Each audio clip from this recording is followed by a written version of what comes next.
Assalamualaikum warahmatullahi wabarakatuh. Berjumpa lagi di mata pelajaran seni budaya. Semoga Ananda semua masih dalam keadaan sehat dan tetap semangat belajar. Mari kita simak video materi pembelajaran berikut ini.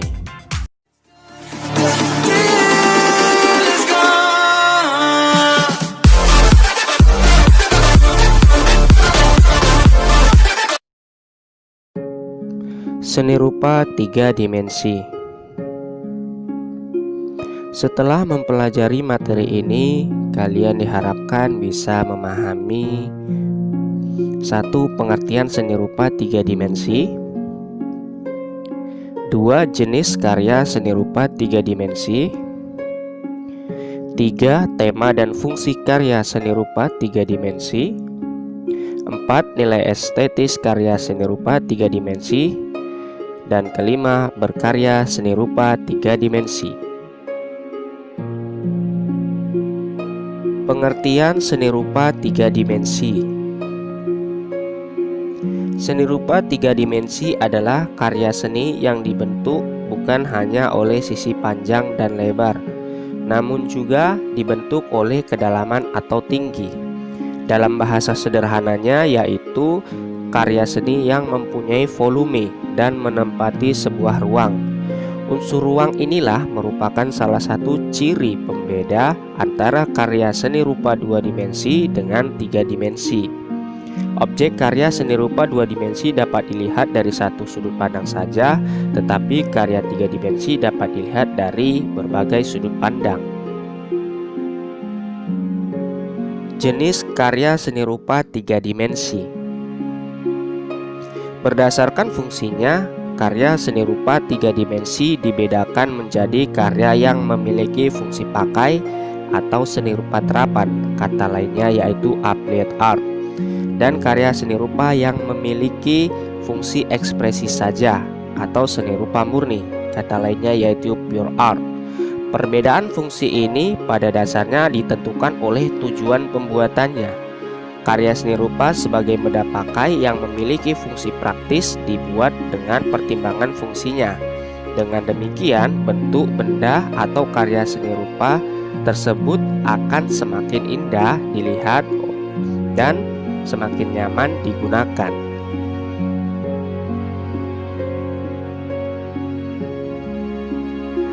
Karya seni rupa 3 dimensi dapat dengan mudah kita jumpai pada aktivitas kita sehari-hari. Contohnya karya seni rupa 3 dimensi yang sering kita temui adalah 1. Seni kriya. Seni kriya adalah seni yang menitik beratkan pada keterampilan tangan dengan tetap memperhatikan fungsi nilai guna dan juga nilai estetis. Kriya dapat berbentuk sebuah karya dari tanah, batu, logam, ataupun kain. 2. Patung.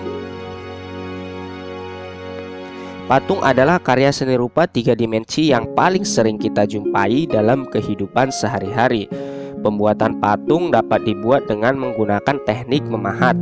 Pada umumnya patung terbuat dari kayu, batu atau benda keras lainnya yang dipahat sedemikian rupa sehingga menghasilkan bentuk menyerupai binatang, manusia maupun bentuk lainnya. 3. Keramik. Kerajinan keramik sangat banyak dan mudah kita jumpai pada perabotan rumah tangga seperti guci, vas bunga, dan lain sebagainya. Tema dan fungsi karya seni rupa 3 dimensi. Tema merupakan gagasan pokok dalam sebuah karya seni. Tema seringkali dikatakan sebagai persoalan utama yang diungkapkan oleh seniman atau perupa dalam karyanya. Sebagai contoh, tema lingkungan misalnya dapat diidentifikasi dengan objek-objek natural atau alam seperti flora, fauna, atau pemandangan alam yang lainnya.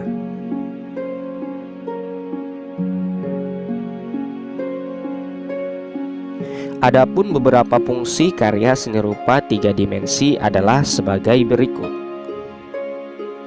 1. Fungsi hias. 2. Fungsi magis, yaitu misalnya patung yang dibuat untuk disembah sebagai benda magis berkaitan dengan kepercayaan dan spiritual. 3. Fungsi simbolik. Misalnya ukiran tradisional yang selain sebagai hiasan juga berfungsi menyimbolkan hal-hal tertentu. 4. Fungsi konstruksi. Misalnya patung atau ukiran yang selain sebagai hiasan juga berfungsi sebagai pendukung sebuah bangunan. Dan yang kelima yaitu fungsi ekonomis. Misalkan ukiran yang berfungsi untuk menambah nilai jual suatu benda. Nilai estetis karya seni rupa 3 dimensi. Estetis identik dengan nilai keindahan. Nilai estetis pada sebuah karya dapat bersifat objektif dan subjektif. Keindahan sebuah karya seni tersusun dari komposisi yang baik, perpaduan warna yang sesuai, penempatan objek yang membentuk kesatuan, dan sebagainya. Keselarasan dalam menata unsur-unsur visual ini dapat dikatakan sebagai salah satu nilai estetis yang dimiliki oleh sebuah karya seni rupa.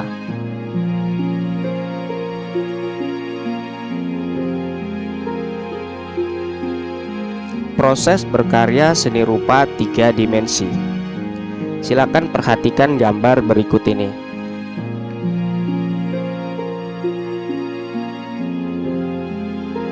Sebelum kalian membuat karya, kalian harus memiliki ide atau gagasan. Ide atau gagasan karya yang kalian ingin buat bisa bersumber dari pengalaman, mimpi, media massa, lingkungan, dan lain sebagainya. Setelah kalian menemukan ide atau gagasan karya yang ingin kalian buat, barulah kalian membuat atau memproduksi karya. Produksi karya ini tergantung dari eksplorasi. Misalnya, medium atau media apa yang mau kalian gunakan, tekniknya, kemudian alat apa saja yang kalian pergunakan, bahan apa saja yang kalian perlukan, dan objek apa yang mau kalian buat. Setelah semua sudah selesai, maka kalian bisa berkarya. Setelah karyanya sudah selesai, kalian bisa membuat sebuah pameran. Itulah proses dalam berkarya.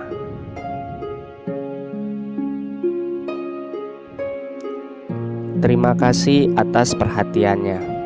Semoga Anda semua masih tetap semangat belajar. Assalamualaikum warahmatullahi wabarakatuh.